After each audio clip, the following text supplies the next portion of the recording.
place where we can talk? This way. She never attempted suicide before? No, never. I see. What is her occupation? She's a well-known concert pianist. I've heard her play several times. She does not speak at all. If you question her... She doesn't answer. One would think that she didn't hear one if one didn't know that she does. She will talk to me. I should like to examine her again tomorrow under hypnosis. Rather, she's not cooperating under narcosis. And you really think that will help? It may do. At least it'll tell us the nature of the injury to her mind. I know you fellows get some remarkable results, but I can't say I altogether like it. It savors a little of prying, if you see what I mean. Dr. Kendall, the surgeon doesn't operate without first taking off the patient's clothes. Well, nor do we with the mind. You know what Staple says? The human mind is like Salome at the beginning of her dance, hidden from the outside world by 7 veils. Veils of reserve, shyness, fear. Now with friends, the average person will drop first one veil, then another, maybe 3 or 4 altogether. With a lover, she will take off 5, or even 6. But never the 7th. Never. You see, the human mind likes to cover its nakedness too and keep its private thoughts to itself. Salome dropped her 7th veil of her own free will, but you will never get the human mind to do that. And that is why I use narcosis. 5 minutes under narcosis and down comes the 7th veil. And we can see what is actually going on behind it. Then we can really help. Oh, well. I'll be back tomorrow at 3 o'clock. You'll have the patient ready, please. Goodbye, Dr. Kendall. Goodbye. Goodbye. Good afternoon, nurse. Good afternoon, Doctor. Well, how is the patient today? Just the same, Doctor. I would like you to prepare an injection. This is just to put her to sleep the first time. Later on, when she is cooperating, we shall be able to get along without it. I shall start as soon as you're ready. Good afternoon, Miss Cunningham. My name is Larson. I trust you slept well? Oh, you didn't? That is a pity, a great pity. When one doesn't sleep, one isn't very happy. Well, never mind, never mind. I shall get a little sleep now.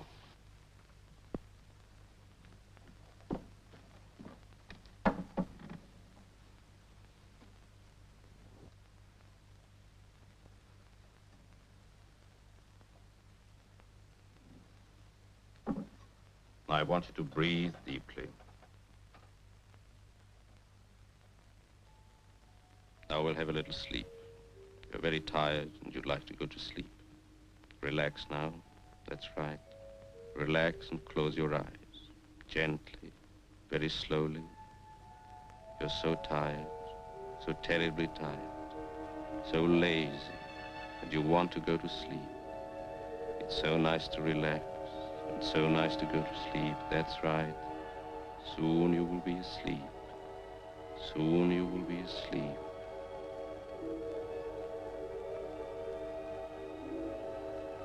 There, you are asleep.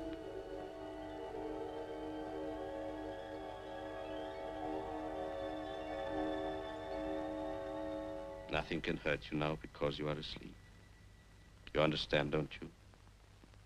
Nod your head if you do. That's right. Now, you can do what you like, and you can go where you please. What would you like to do? Where would you like to go?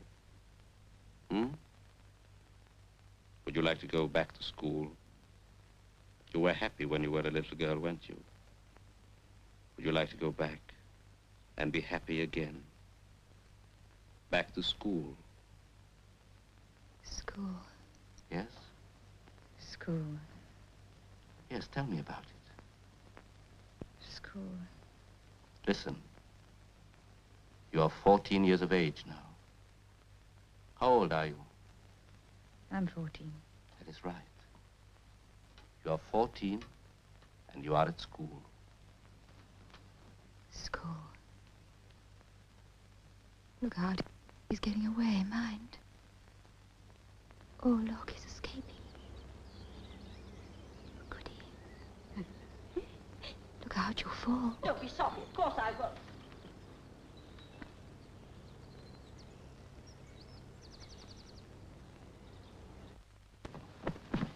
How many? 6. No, 7. Where are you going to keep them? Under the bed. Suppose Matron finds them. She won't. How do you know? She's frightened to look under beds. No. She is, I tell you. Why? In case there's a man there, of course, silly. Susan, you are dreadful. You carry that and I'll bring the nets. Wait a tick, I'm not ready yet. Oh, Susan, listen. What's the matter? The bell. It's time for chapel already. Oh, so what? We must hurry, Susan. Please hurry. We should be terribly late. Well, what's the good? It'll take us at least 10 minutes to get back, and then we've got to change. Oh, my knickers are all wet. I must be there. I mustn't be late. Why not, Miss Lawson? I'll only give you a black mark. No, she won't. She'll send me to Miss Duncan. This is the 3rd time I've been late this week already. Oh, you can say you felt sick. Said that on Tuesday. Say you lost your way. It was always like that. Oh. Susan could persuade me to do anything. I'd do it because she asked me. And then I was the one who got into trouble for it and was punished. Oh, I know I must be punished, of course, but not on my hands. Please, not on my hands. Today's a music scholarship, and if you came here, if my hands were... Oh, please.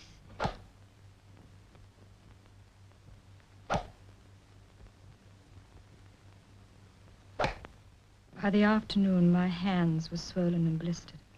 I played so badly, I knew I hadn't a chance. I'd set my heart on that scholarship. Music was the only thing I really cared for, even then. But next time you sat for it, you passed easily.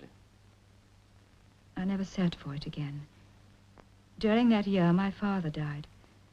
My mother had died when I was 6. And now my father was dead, too. They told me I must go and live with my Uncle Nicholas.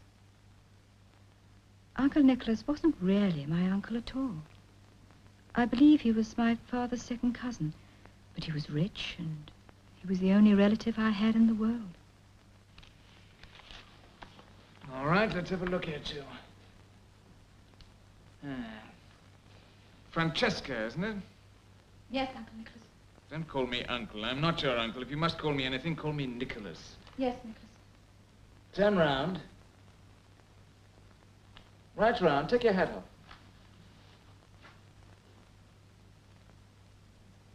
Yes, you're Florence's child, all right. Same straight back, same long legs, same nose.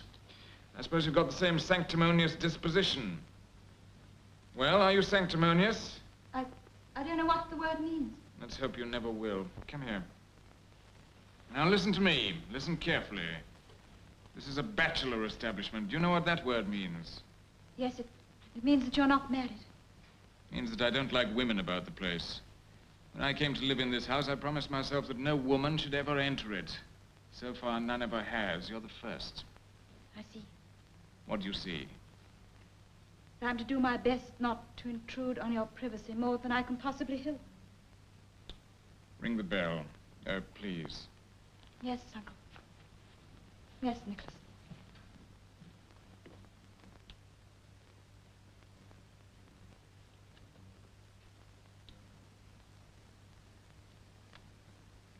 Would you like to stroke him? No. Why not? I hate cats. They frighten me. Oh, well, you'll soon get used to them in this house.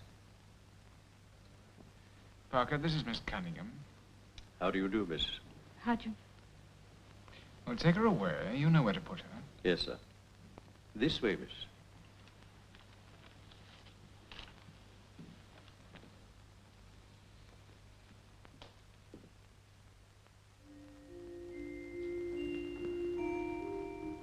Parker?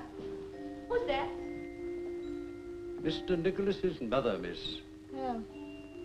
Is she dead? I don't think so. What happened to her then? I can't tell you that, miss.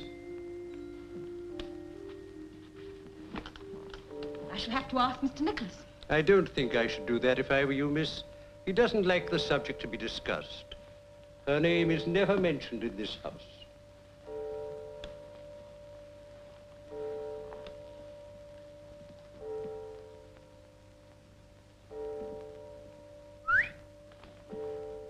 You really want to know what happened to her? No. Yes. She left her old man. Ran away with a singer. How'd you know? Oh, everybody knows. It was in all the papers. There was a divorce, and Mr. Nicholas had to give evidence. He was only 12 then. How beastly of her. Oh, I don't know. Might do the same yourself sometime. You got what it takes. How dare you? Sorry, miss? I've got a good mind to tell Parker what you said. Well, All right, I won't. You may go now. thank you, miss. James, Yes, miss. how long have you been here? 12 years, miss. Has it always been like this? Yes, miss. Just like this. Oh, dear. Yes, miss. Those first few weeks with Nicholas were the loneliest I ever spent. Sometimes I wouldn't speak to a soul for days on end, except to say good morning. Sometimes not even that. Good morning, Nicholas.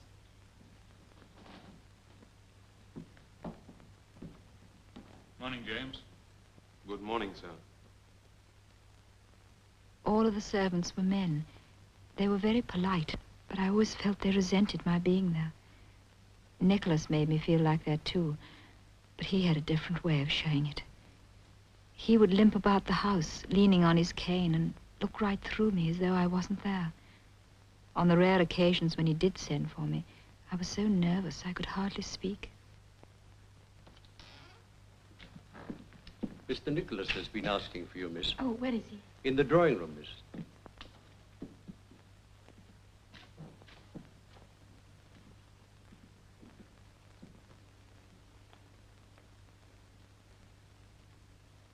You wanted me, Nicholas? Do you recognize this? Yes. Did you notice that it was addressed to me? Yes. Then why didn't you give it to me? I forgot.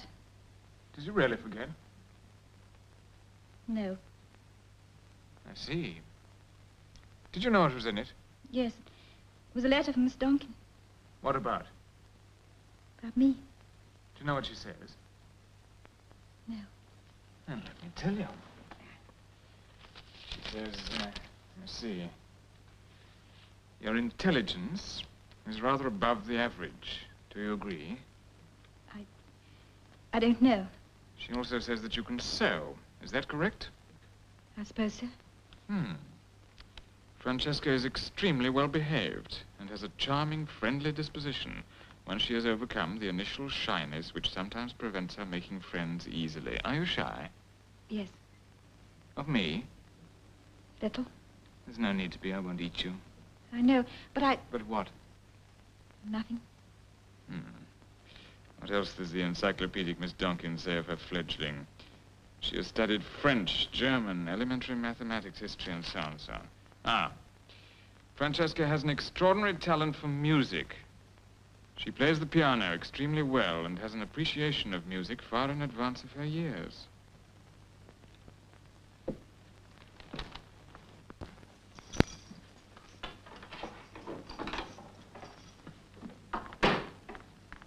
Play something for me. I can't.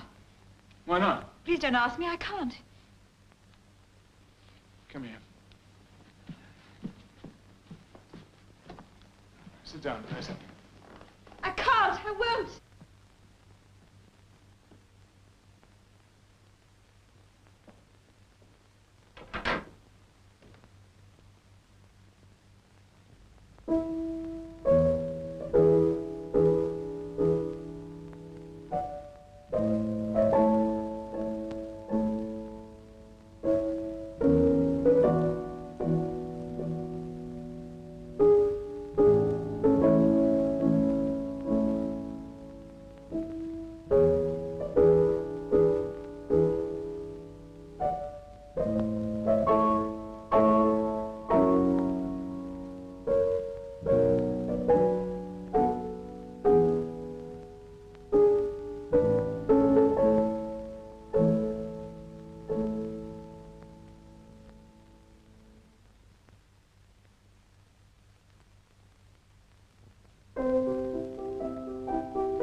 After that, Nicholas made me practice 4 or 5 hours a day.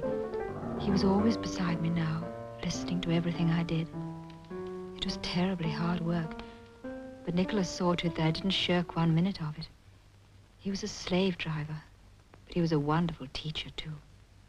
He knew instinctively how to get the best out of me, and he knew more about the spirit of music than any man I ever met. Yet he didn't play very well himself. He used to say rather bitterly, "Those who can do, those who can't teach." All right. I've taught you all I know. It's time you had some proper training. I've arranged for you to start at the college tomorrow. You'll find all the details here. Report to the secretary at 10 o'clock. Oh, Nicholas, thank you. Don't do that. Don't do that ever again.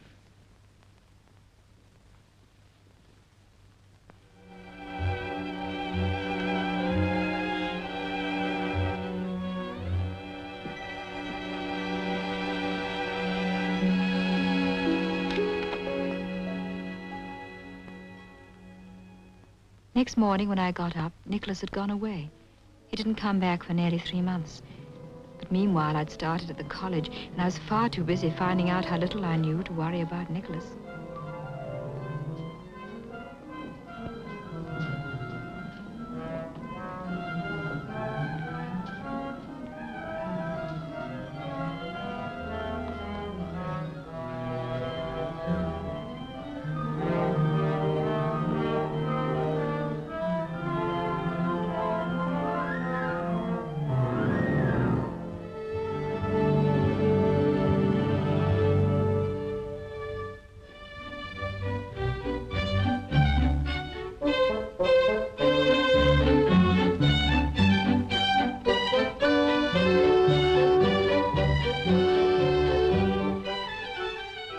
Those first months at the college were the happiest in my life.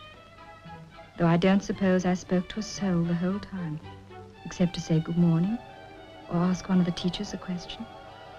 But I didn't care whether I had any friends or not. I didn't care. But you didn't care because you were happy. No. He took away my happiness. Who did? Nicholas. He hated me to be happy. Had you no one else, no friends? Only Peter. Peter? Tell me about Peter. Where did you meet him? At the little cafe where most of us used to go for lunch. It was kept by an old Italian who used to play the fiddle at La Scala. I remember the date, June the 14th. And the dress I was wearing and my old berry. I just finished eating when I felt someone was staring at me. I looked up and there was Peter. You know, you're working too hard. I like work. Okay. I like ravioli, but I don't eat it all the time. Oh, I don't work all the time. I bet you don't stop even when you're asleep. And you look so serious. Don't you ever smile? When there's something to smile at. Come on, put that score away now. And pay your bill and I'll show you something. Oh, no, thank you. Come on. Peter was like that. I'd seen him before at the college, but I'd never spoken to him, and I didn't think he'd even noticed me. He was an American working his way through college, playing in a dance band at night and studying during the day.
there's practically nothing wrong with you. Thank you. You're a bit of a prig, but that's the way you've been brought up. And you're extremely rude. I suppose that's the way you've been brought up. Check. I was dragged up. I know it.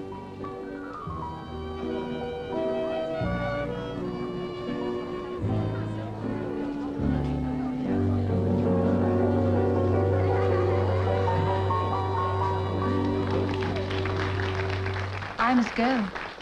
Why do you always run away when you're having fun? I don't. It's that I have more important things to do. But that's the trouble with you. Now, how often do you take the evening off and go to the movies? Oh, never. There you are. I don't like films. But you should. Why? Because they take you out of yourself, out of real life altogether. Was that such a good thing? Of course it is. Now, look. Suppose this is a film. Poor, struggling musician. That's me. Meets a snooty rich girl, and that's you. Do you know what happens? What? She's cold and stuck up and rather unattainable. But underneath it all, she's falling for him in spite of herself, see? No. Well, that's because you don't go to films. Do you know what happens next? No. He just leans forward and kisses her. Oh. You know what she does? No. She pushes him away and walks right out of the place, leaving him standing there looking like a dummy. Oh. Yeah, but that's only in films. In real life, it's quite different. Yes? Oh, yes, quite different. Now, in real life, I just lean forward and kiss you like this. Do you know what you do? Yes.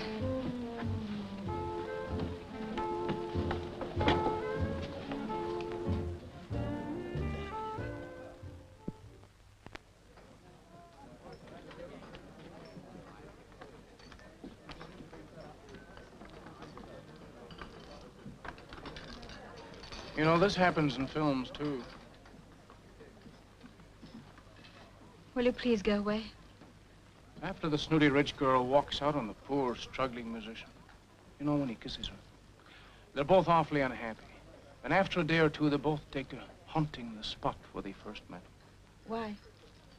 Because they're both getting pretty hungry, I guess. Mariani, 2 raviolis. I don't want anything to eat. I've had my lunch. Don't worry, you're not getting any. They're both for me.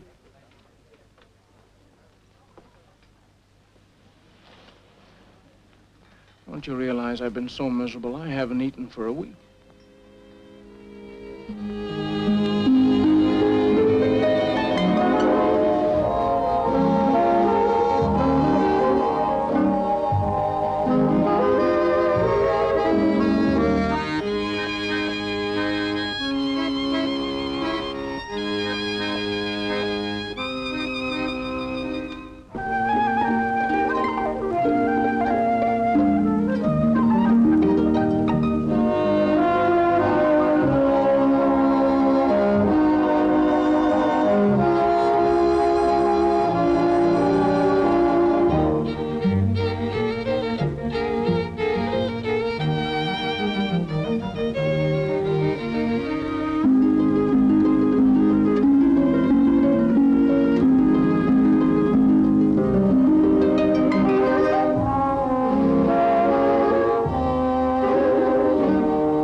Yes, I'm back. You're looking rather pale. Have you been working too hard? I don't think so. You're not ill? No, I'm quite well, thank you. Aren't you going to play for me? Yes, of course.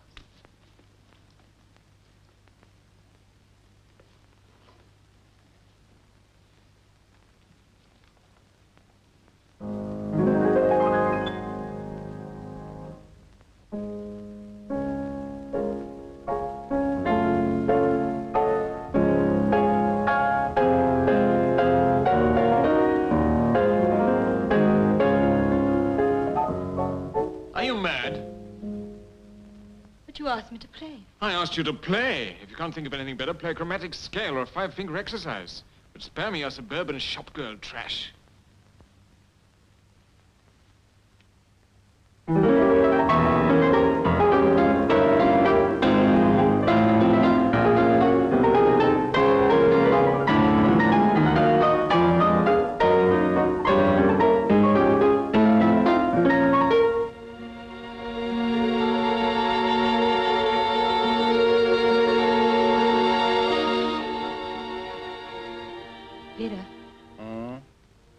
why I didn't come out with you yesterday?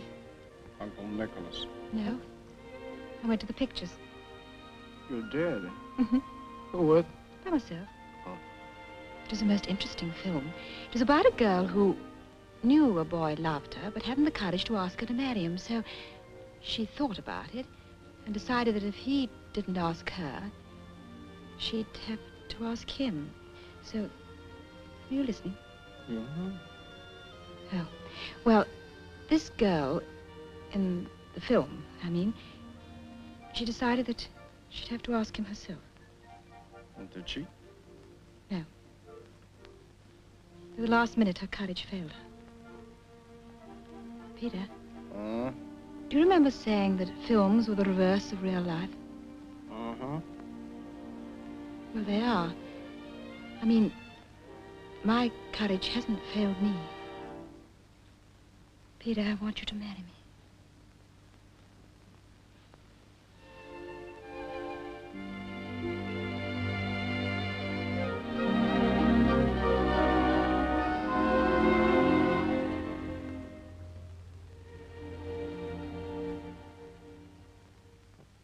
That night, as I sat up and waited for Nicholas to come home, I thought, there's nothing to be frightened of. He can't do anything. Peter will take care of me now. And then I heard his key in the lock.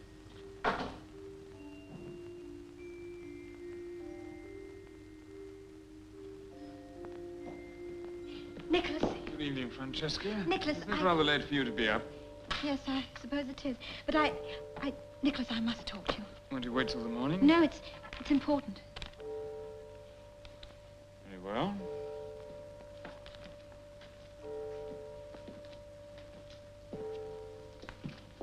Nicholas, Well, let's wait inside. I'm sorry.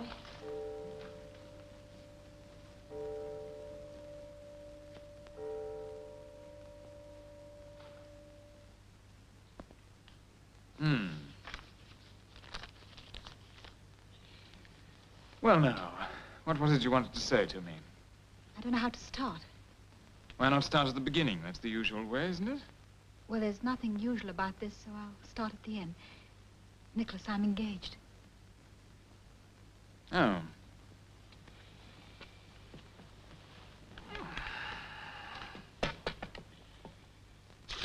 Well, good night. Nicholas, did you hear what I said? Perfectly. But don't you understand? I've found a man I love, and I want to marry him, and he's asked me, and I've said yes, and I... Go to bed.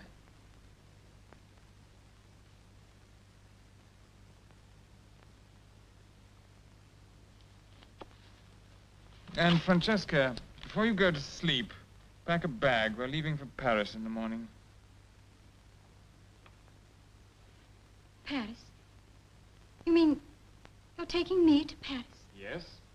But I can't go. I won't go. I want to stay here with Peter. What could I do in Paris? You'll carry on with your studies. I won't. I won't go, I tell you. You can't make me. I don't care whether I ever play again. If you take me away from Peter, I won't play. Do you hear? I won't ever play again. I mean it.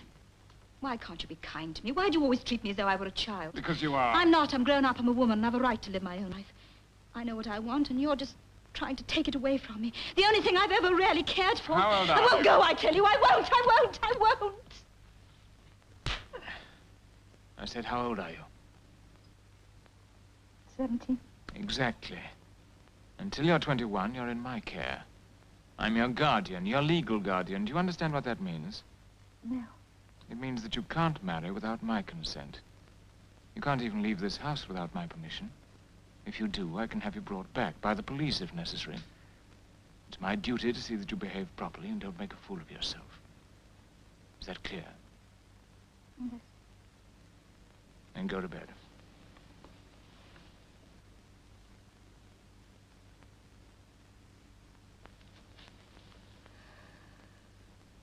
Go to bed.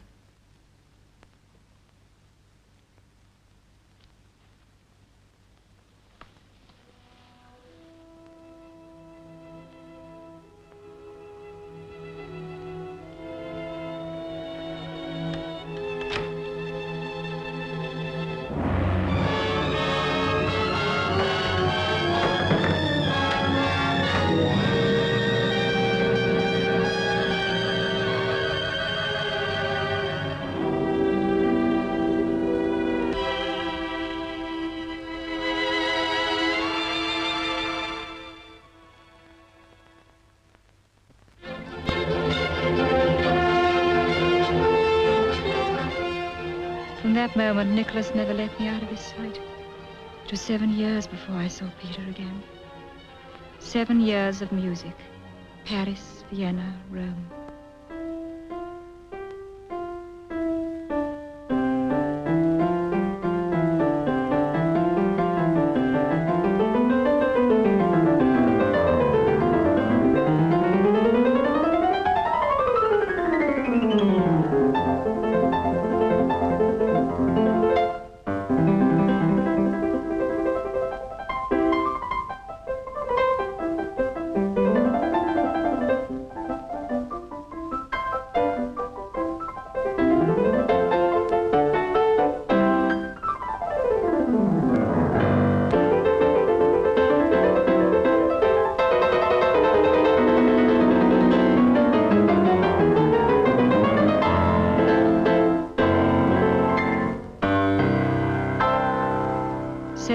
Of Nicholas planning my life, turning me into his dream of a concert pianist. We lunched and dined in crowded restaurants. We were always alone. Of course you can't play tennis, it'd ruin your hands. Nicholas was always reminding me to take care of my hands. Take care of your hands. They're your only real asset. Nicholas was always at my elbow. He never left me alone for a day. I don't suppose anyone ever led such a sheltered life as I did with Nicholas. Always think of your hands. They're your most precious possession. Nicholas never let me forget that I was to be a pianist. Never risk harming your hands. He always talked of music and my hands. Always look after your hands. Remember, you must take care of your hands. My precious hands. Your hands. Your hands. Your hands. Take care of your hands. No, no, no. Spread your skirt. Let the knee drop right down. Now try it again. Smile, for heaven's sake, smile. And remember, bow to the conductor first, then to the audience, all of us. At last, Nicholas decided that I was ready for my first concert appearance. It was in Venice. Everyone was very kind. And Signor Leone came all the way from Rome to hear my debut.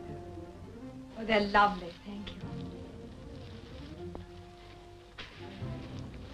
You ready? Yes, Nicholas. Now, don't forget, wait for Morel to lead you onto the platform. Yes. And take your time. Don't give them a signal to start till you're quite ready. No. You've got a handkerchief. Yes. Turn round. And round. You see the front again. Anna. That hem's hanging badly. See to it. Don't let it happen again. Yes.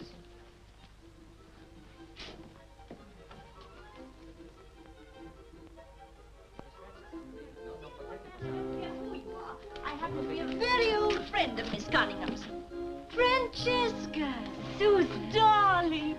It is Susan Brooke, isn't it? My dear, how clever of you to remember after all these years. Only it's not Brooke now, it's Krabotovich. Horrid, isn't it? Darling, I'm married. Oh, Susan, Francesca and I were at school together, you know. Darling, you haven't changed a bit. Now you're a famous pianist. I only saw your name in the bills this afternoon, and I said to my husband, he's my second. The first was Crunchy Cornflakes. This one's Art Treasures. So much nicer, don't you think? Susan, you are dreadful. I said to my husband, I was at school with that girl. And he said, may not be the same one. You know how silly men are, my dear. And I said, oh, yes, it is. Mine was a pianist, too. Then I told him that screamingly funny story of how you failed your music exam, remember? It was when we were at school. We played truant one day to go and catch frogs or lizards or something quite revolting, and I fell in the water. We got found out. The whole thing was my fault, of course, but the headmistress was absolutely livid and insisted on caning us both most frightfully. Darling, don't put that down. Of course, I couldn't have cared less. But the joke of the whole thing was, Francesca was sitting for a music exam that same afternoon. Of course, she played like nothing on earth and failed miserably. Just think of Francesca failing her first music exam. It really is too funny. What's the matter, Francesca? Is something wrong? Nothing, Nicholas, thank you. Oh, did I say something I shouldn't? Well, I mustn't interrupt you anymore. I'll go out front and listen. Darling, you simply must come and have tea with me one day and meet all my husband's relatives. Terribly odd people, but quite frighteningly rich. Goodbye, darling. Astonishing luck. Don't forget to ring me. Goodbye. Goodbye.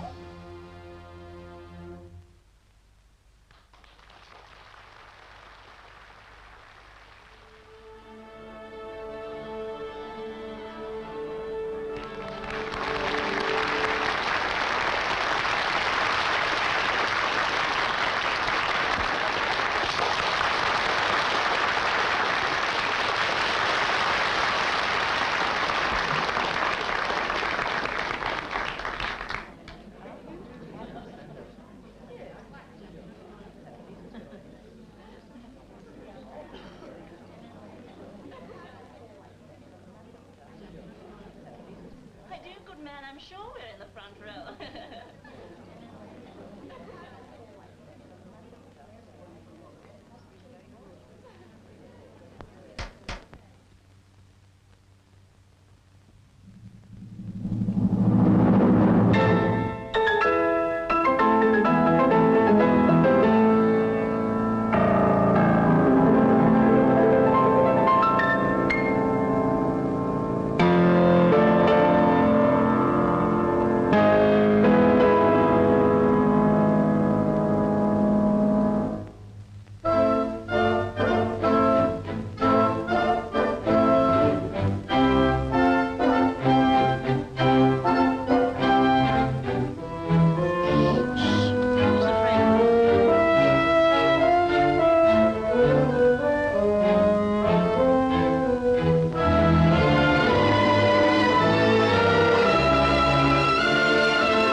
I shall never forget it.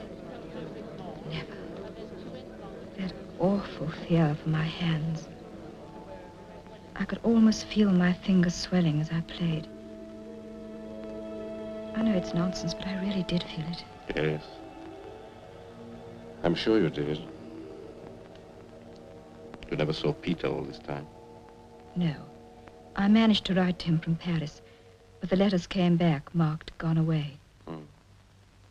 Somehow I didn't mind. I know it sounds foolish, but in some strange way, I knew that one day we must get back to London again, and that when we did, I'd find Peter waiting.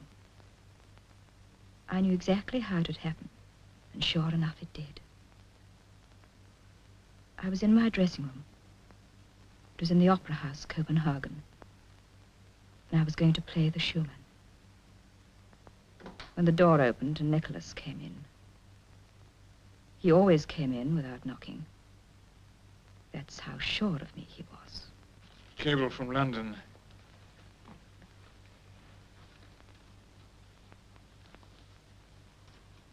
They want you for the Albert Hall next month. Do you want to go? Why ask me? You usually settle these things without consulting me. If I do, it's only to save you trouble. You know, you can do exactly as you please. Can I, Nicholas? Of course. You mean I can refuse this offer? Any offer? Of course, if you wish to. No, I think I should like to go.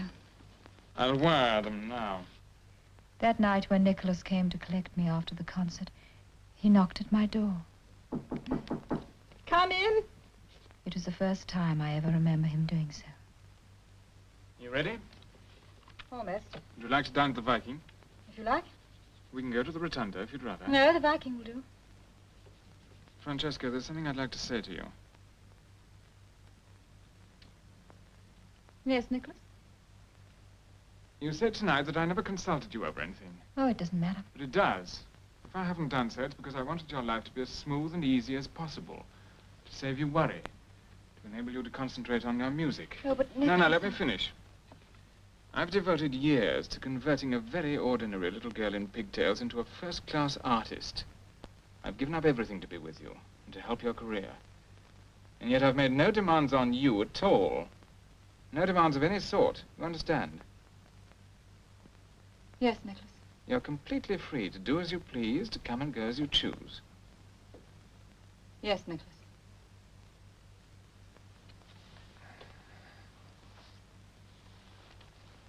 Good, then that's understood.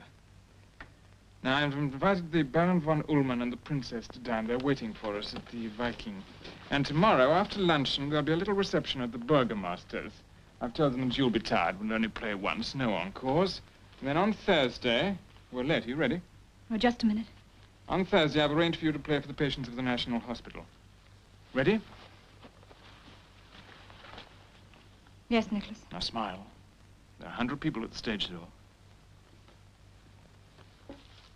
No autographs tonight, but you might throw these from the car. Where's that smile?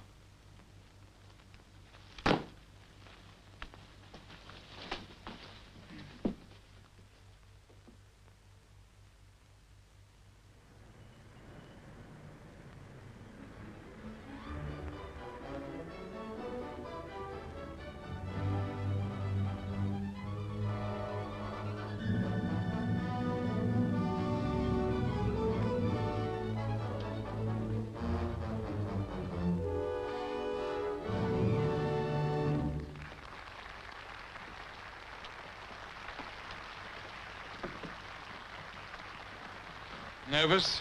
No, I'll be all right. Of course you'll be all right. They're in for a surprise. They haven't heard anything like you for 20 years. Ready, Miss Cunningham? Thank you. Good luck, my dear. Thank you, Nicholas. I'll stay back here and wait for you.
of my mind that directly the concerto was over, I would go and look for Peter.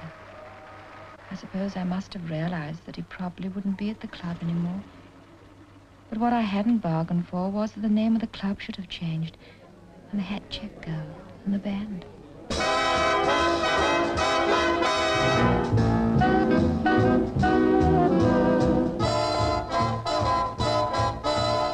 All I could find out was that Pete had had a row with the management and gone to the Golden Fleece. At the Golden Fleece, someone remembered that they'd seen him at the Monte Carlo. At the Monte Carlo, nobody knew where he was, except the receptionist thought he'd gone on the halls of the big stage band. And then when I'd given up all hope of finding him, my taxi suddenly stopped, and there, looking straight at me, was Peter's face.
Want to talk about it. All right. Tell me about Max. Max? Yes. You remember Max? Maxwell Leighton. Yes. Tell me about him. I was outside the door listening. You didn't know I listened to the keyholes, did you? That's what Nicholas did for me. The door was half open anyway, and I could hear everything they were saying inside. Excellent cigar. King lives in Bond Street and bought them for me especially. I keep them for my closest friends. And those of whom I have a favor to ask. And I come in the second category. Yes. Well, I hope it's in my power to grant it. I'll come straight to the point. For several years, I've been a great admirer of your work, especially your portraits. I'll never forget that lovely thing you did of the American ambassador's wife. Thank you. Now I'd like you to paint my ward. Oh. Will you do it? I'm afraid that will be impossible. May one ask why? I don't paint portraits anymore. Besides, I've never met your ward. That can be remedied. She's not unattractive. I'm convinced she's lovely. But that doesn't interest me. Maybe I've known too many beautiful women. I've set my heart on it. Mr. Cunningham, I just don't paint portraits anymore. It interferes with my serious work. Very well. That's the end of that. Good evening. Ah, Francesca. This is Maxwell Leighton, my ward, Miss Cunningham. How'd you do? How do you do? I've often heard you play. Oh, where? In my studio. I've all your records. That's very kind of you. And are you doing a portrait of anyone exciting at the moment? No. Nothing exciting at the moment. I was just suggesting that Mr. Leighton should paint your portrait. Oh. But I don't care to have my portrait painted. I beg your pardon? May one ask why? Certainly. It interferes with my serious work. Good night, Mr. Layton. Good night, Mr.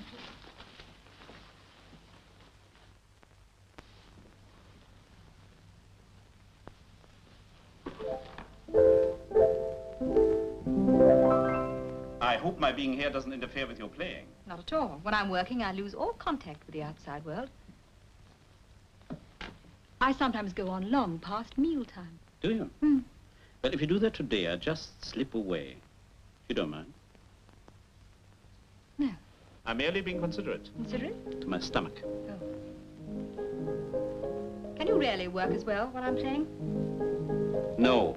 You told me. It was our bargain. I'm not to interfere with your work. Even if my playing interferes with yours?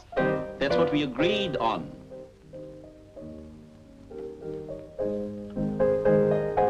You'd like me to sit for you properly, up on a dais, wouldn't you? Naturally. With my hands and arms and head all arranged in a striking pose. Yes. And with strict instructions not to move until you say so. Yes. Would you still like me to do that for you? I would love you to do that. In spite of our bargain? In spite of our bargain.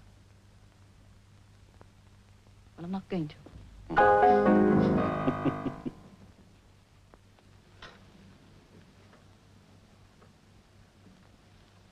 Can I move? In just 1 second. My neck's getting stiff. Psst. But I'm getting cramped in a most peculiar place. All right. Move. May I look? Not yet. You go and rest. I think you're being most secretive. And you're being most curious. Oh, thank you. Would you like some tea? No, thank you. I'm sure you would like to get back to that piano. Oh, no. I doubt whether I should ever be able to play again. No? My neck's so stiff I shan't be able to see the keyboard. I am sorry. But I think I can cure that. Turn around. Is that it? Mm-hmm. Better? Lovely. Everything about you is lovely. Oh, I thought I was the ugly duckling in your gallery of beauties. No, you're not. You are. What? Must you really know? Hmm.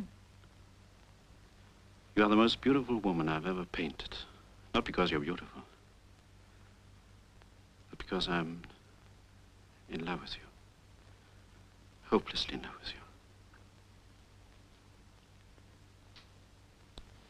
Good night.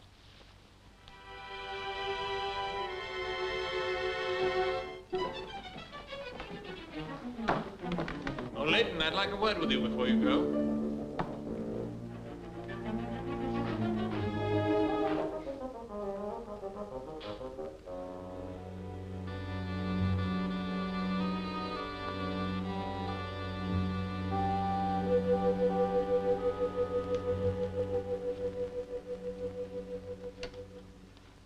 Do you mind if I ask you a question? Of course not. As long as you don't move. Last time you were here, you said something that worried me very much. Did I? But you must know that you did. Oh. You mean when I told you I was in love with you? Yes. But why should that worry you so much? Surely it's the most natural thing in the world. Not for me. I hate love. I hate being in love. I never want it to happen to me again.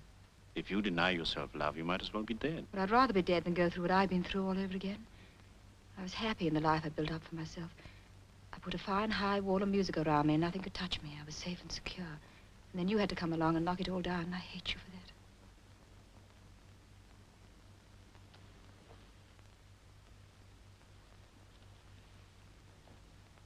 that. On the contrary, you love me.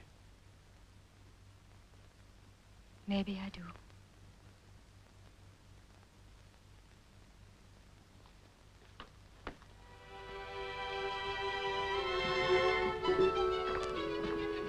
Francesca!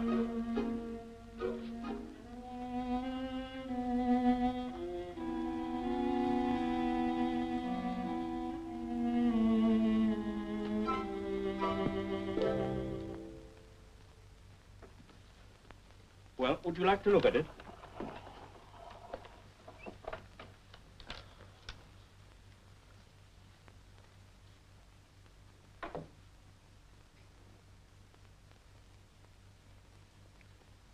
very,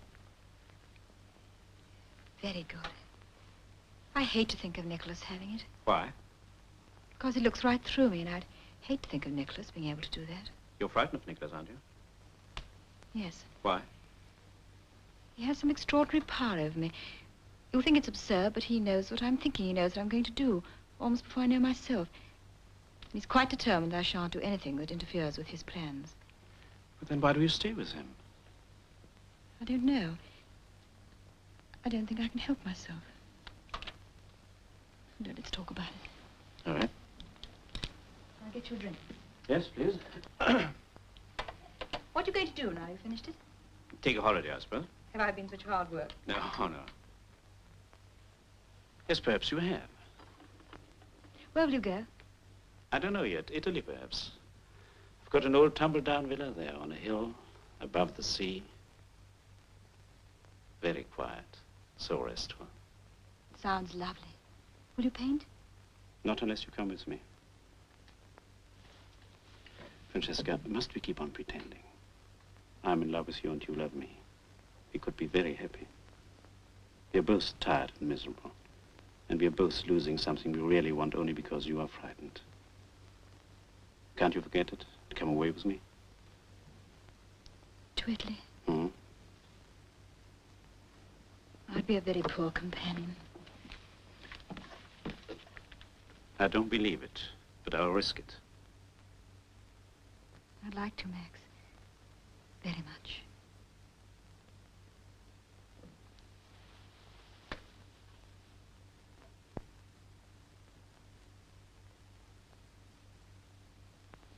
What is it, darling? I was wondering how I was going to tell Nicholas. Oh, let me tell him. No, I'll manage somehow. Max, Hmm? it's not important, but just how do we arrange things? How do you mean? Do you want to marry me? I never thought of that. I see. Do you want me to? I'm not sure. You know that if you No, want... I don't think it matters.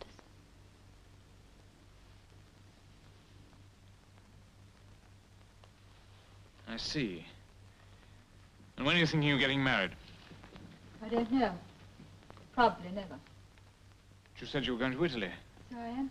You mean you're going to live with him openly? How can you even think of such a thing? I won't listen to another word. Nicholas, I don't care whether you listen or not. I don't care what you say or what you do. This is my life, and I propose to live it in the way I think best. Francesca? It's no good, Nicholas. You can't browbeat me anymore. I'm grateful to you for some of the things you've done for me. But I'll never forgive you for some of the others. Anyway, it's over now. I'm going with Max next week. Please don't try to stop me or make me change my mind, because I won't change my mind, and nothing's going to stop me. Is that clear? I'll say goodbye to you before I go.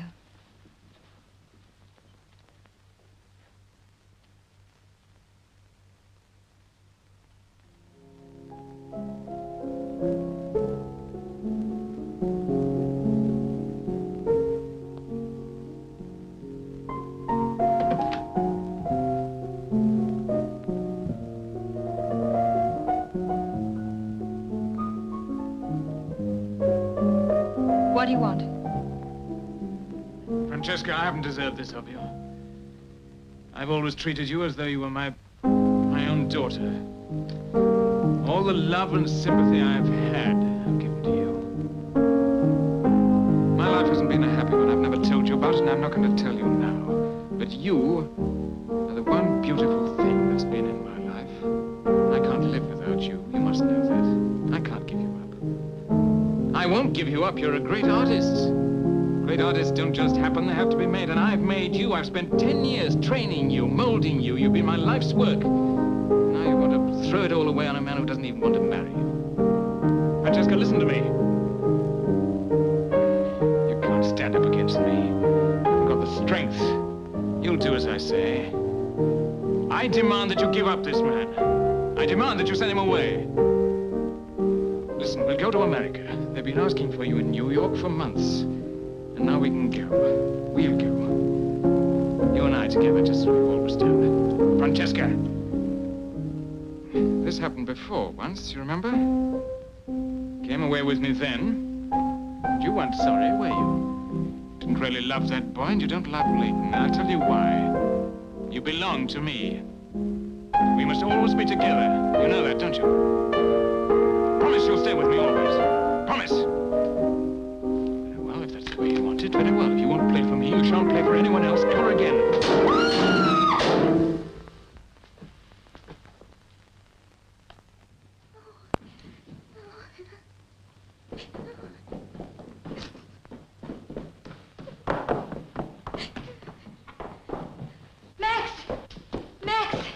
What happened? Get in the car. Max wouldn't let me go back into the house, even to pack a bag. He gave me his raincoat to keep me warm, and then we drove for what seemed to be hours through the cold, starless night. I felt completely numb. All I could realize was that I was free. Free at last from Nicholas and everything he stood for. Nothing could touch me again. Nothing. Then...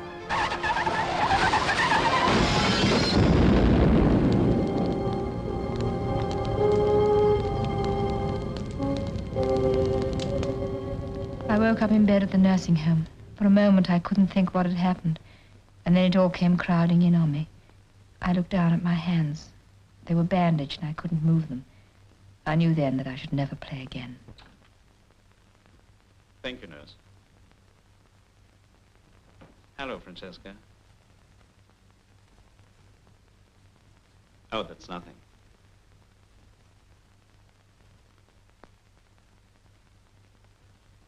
Hello, darling. Why didn't you kill me properly? It was an accident, darling. I couldn't help it. No, I know you couldn't help it. But I'd rather be dead. But you're scarcely hurt. The doctors say you will be up in a day or two. I don't want to get up. I want to die. Oh, why? Look at my hands.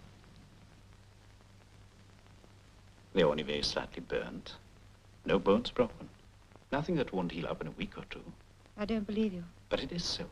Ask the doctors, ask the nurses. I don't believe them either. You're all saying this to keep me quiet. I know, I tell you, I know. I shall never be able to use them again. I shall never be able to play anymore. Frances. Don't touch me. God. I wish I were dead. I wish I were dead.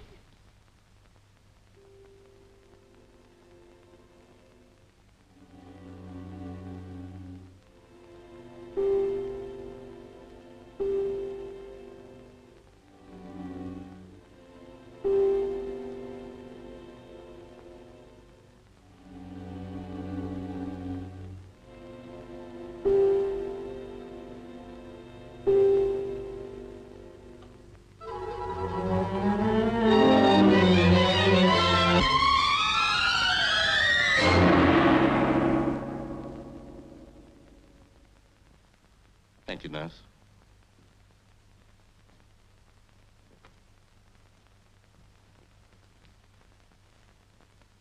Your coat, Doctor.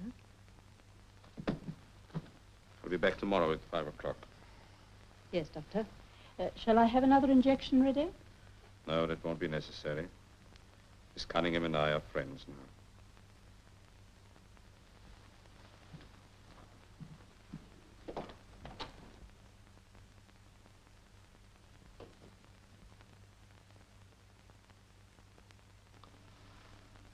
So, here we have Francesca Cunningham's case history. The caning at school, resulting in the failure at the music examination, and the fear that her hands might be injured. The attempt by her guardian to smash her hands. Finally, the car crash, the shock of finding herself in hospital with her hands bandaged. Now, all these things together have produced a fixation, barrier in the patient's subconscious mind, which is now preventing her full recovery. It is this barrier which we now have to break down. And I believe I have found the way to do it. That's why I've put her under hypnosis. Now, with the help of music which we know she loves, I'm going to suggest to her the way to conquer this fixation. If I can make her play the piano, I shall wake her up while she's actually playing. And then she will know that there is nothing really wrong with her hands. I've got some records here, made by Miss Cunningham a few years ago. I propose to play one of them in a moment. You put this on, will you?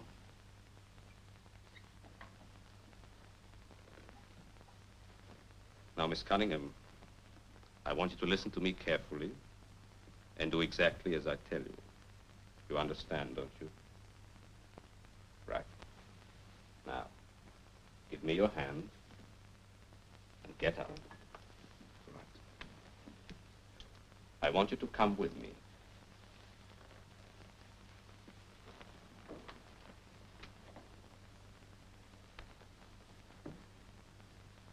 I want you to sit down here at the piano. That's right. Now, would you like to hear some music today? Nod to me if you want me to play you some music. Good.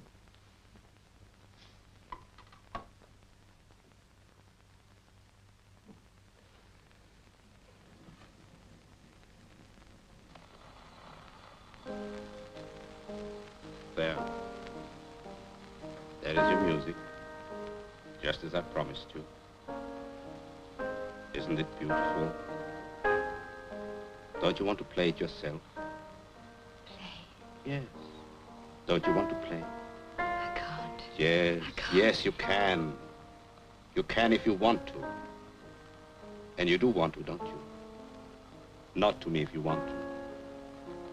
Then play. Your hands are on the keys now. Your hands want to play. You want to play, don't you? Try. Try.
Take me away.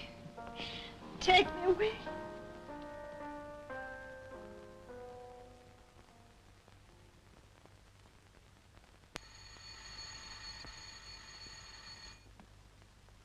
Oh, yes, sir. Will you take a seat, please?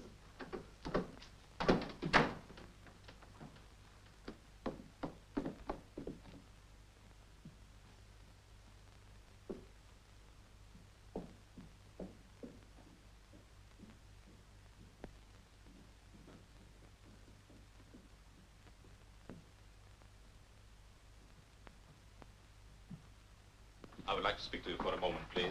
Certainly. I have just come from the nursing home. They told me that you have removed Miss Cunningham from their care. Is that so? Yes?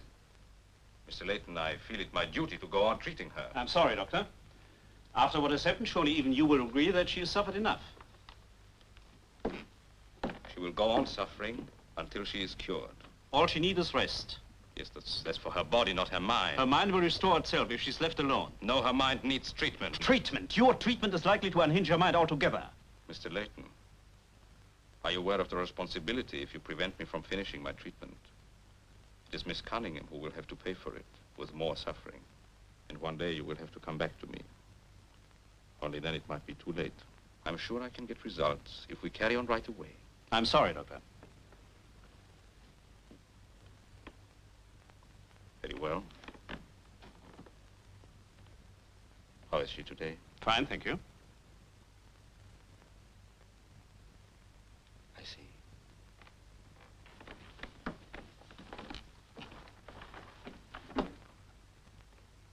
Mr. Layton, this is all wrong.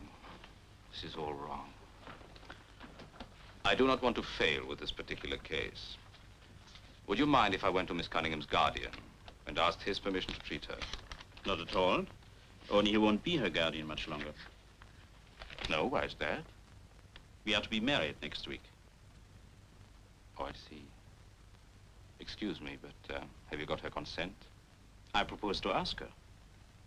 Mr. Layton, that poor girl is in no condition to make up her mind on anything at the moment. I warn you. What you're doing is very dangerous.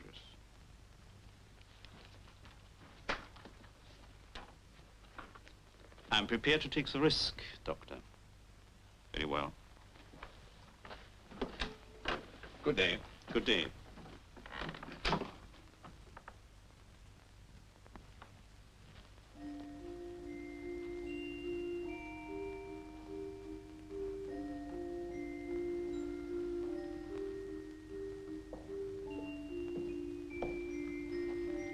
Dr. Larson, It is good of you to see me. take a seat. Thank you. Your business? I have come to ask your assistance in a case in which I'm working. What is the case? The name of my patient is Miss Cunningham, Francesca Cunningham. Well? Miss Cunningham is your niece, and... She's my second cousin. I see. Well, she has lived with you here in this house, and I take it you have often heard her play the piano, practicing, and so on. What is all this leading up to? I have a record here. It is of a tune which has assumed some importance in the case. I wonder if I could play it to you. And if you would be good enough to tell me whether you know anything about it. Whether perhaps it has any sentimental associations, or is connected with anyone she knew. Go ahead. Thank you. Don't expect me to know anything about her private affairs. It is always possible.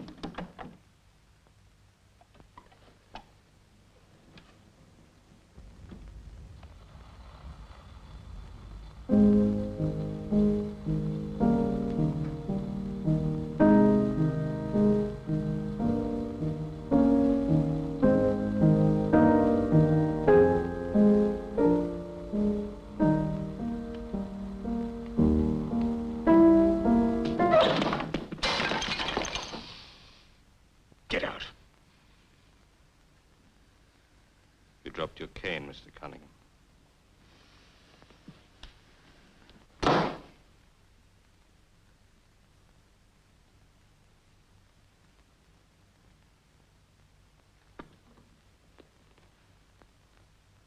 Allow me to thank you. You have helped me after all. I always knew of the power you have over Miss Cunningham.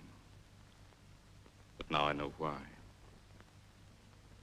I know what she means to you.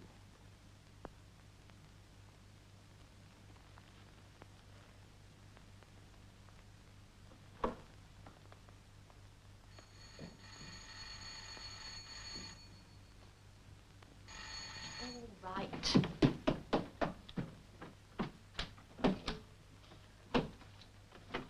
I wish to see Mr. Layton. Mr. Layton's not at home, sir. I'll wait.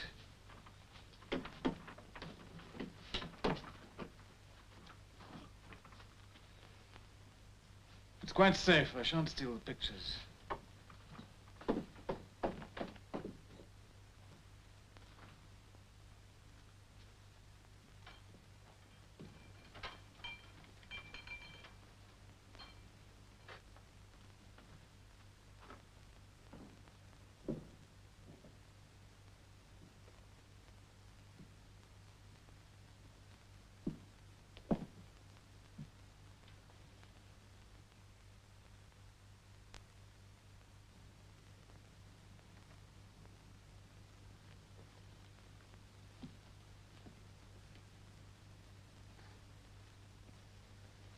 Francesca.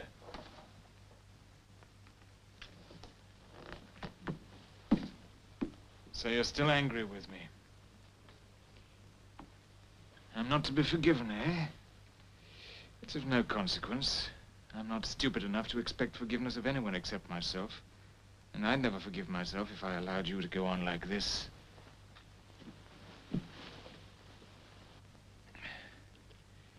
You know there's nothing the matter with you, don't you? You know you can be cured quite easily and play again if you want to. No. I don't know. I don't think so. Larson can cure you if you give him the chance. I can understand Leighton not wanting you to get better. Doesn't mean he'd lose you, and of course that's the last thing he'd want, but you... Can't understand you. Don't you want to be the real Francesca Cunningham? I shall never play again, never. If you don't, it's your own fault. My fault? It's no use brooding over the past. It's your future you should be thinking about. I have no future. Larson can give it back to you. He couldn't last time. I see. Larson failed to work a miracle, so he's not to be allowed another chance. Is that it? Yes. Won't you let him try again? No. Not for me? No.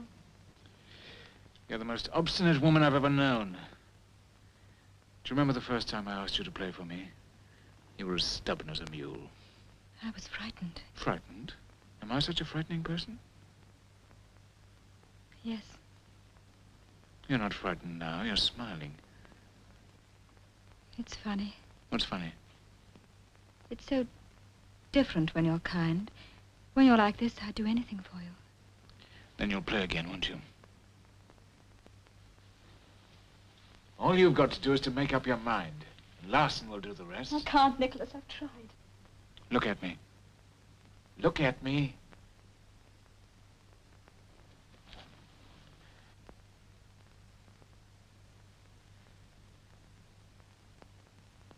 I tell you, there's nothing to be frightened of ever again.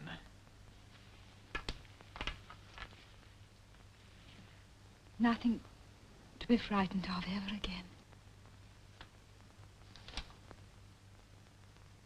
You really want to play, don't you? Yes, I do, Nicholas. Then you'll see Larson. Yes, I'll see Larson.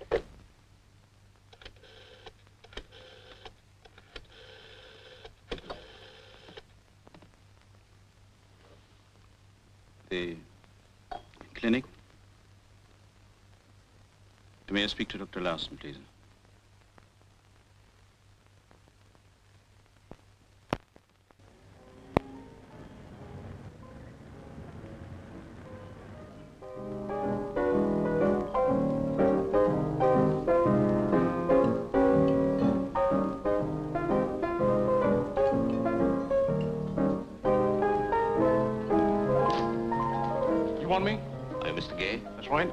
My name is Larson. How do you do? I'm a doctor. Now, look, I don't need a doctor. I'm pretty fit as I am. I'm very glad to hear that. But I've really come here because I believe you know a patient of mine, Miss Cunningham. Francesca Cunningham. Sure I do, but why? Is she in any trouble? In very great trouble, Mr. Gay. And I believe you can help me to put it right. You knew Miss Cunningham very well at one time, did you not? Yeah, I did, but... Then she went away to the continent. But when she came back, the first thing she did was to come and see you here.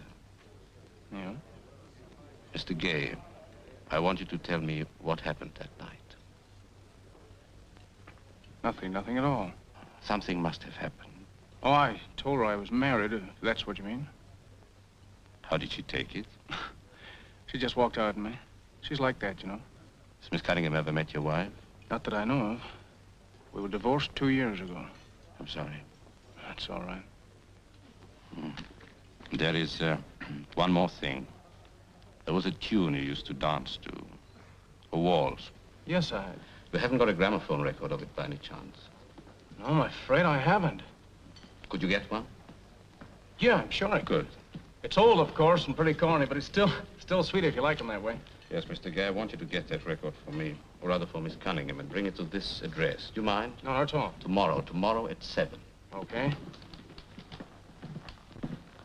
Thank you, Mr. Gay. Goodbye, Doctor. Anything I can do? Bring my boys along, or... Your boys, no, that won't be necessary. It was not your boys she was in love with.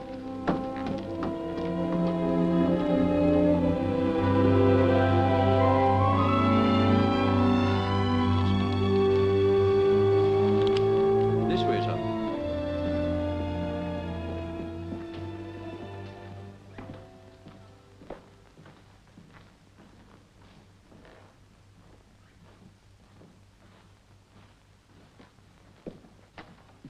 Who's that? His name is Peter Gay. He's the apostle of a new religion called swing. What has he got to do with Miss Cunningham? He's the man she wanted to marry. I shouldn't do that. It won't help.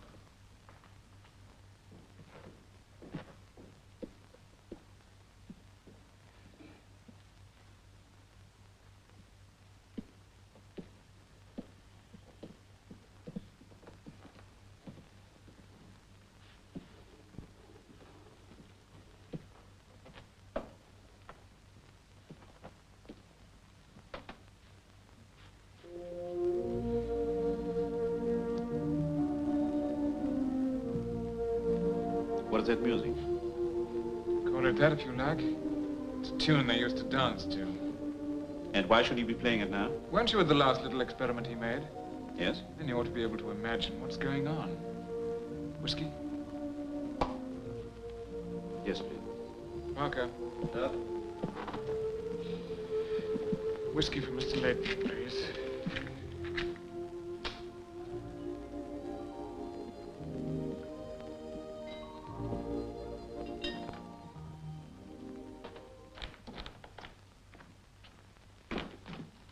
Well? Well, what? Did anything happen? That's what I'm trying to figure out myself. Is she all right? What did Larson say?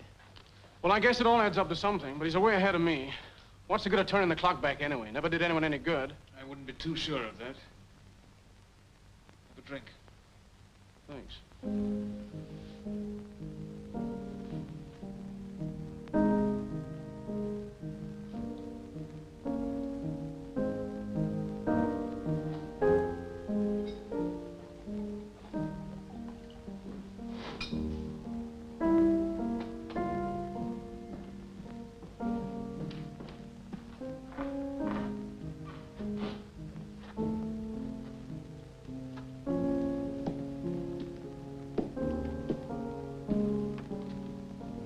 Doesn't she play beautifully? Is she playing? Yes. That's my Francesca.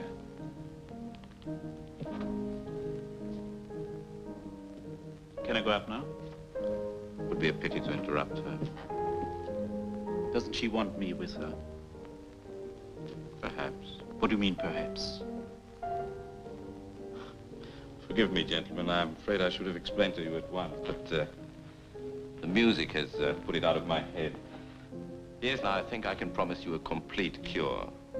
But you have to prepare yourself for a new Francesca. A new and a very different person. In what way? You see, the past is over for her now, quite over. Her mind is clear and the clouds have been swept away. She's no longer afraid. Whether you will be entirely satisfied with the change in her, I don't know. But it might be wise not to expect too much. Are you trying to tell me she...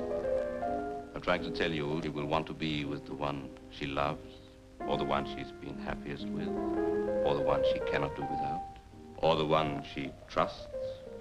And who's that? It would hardly be fair of me to say.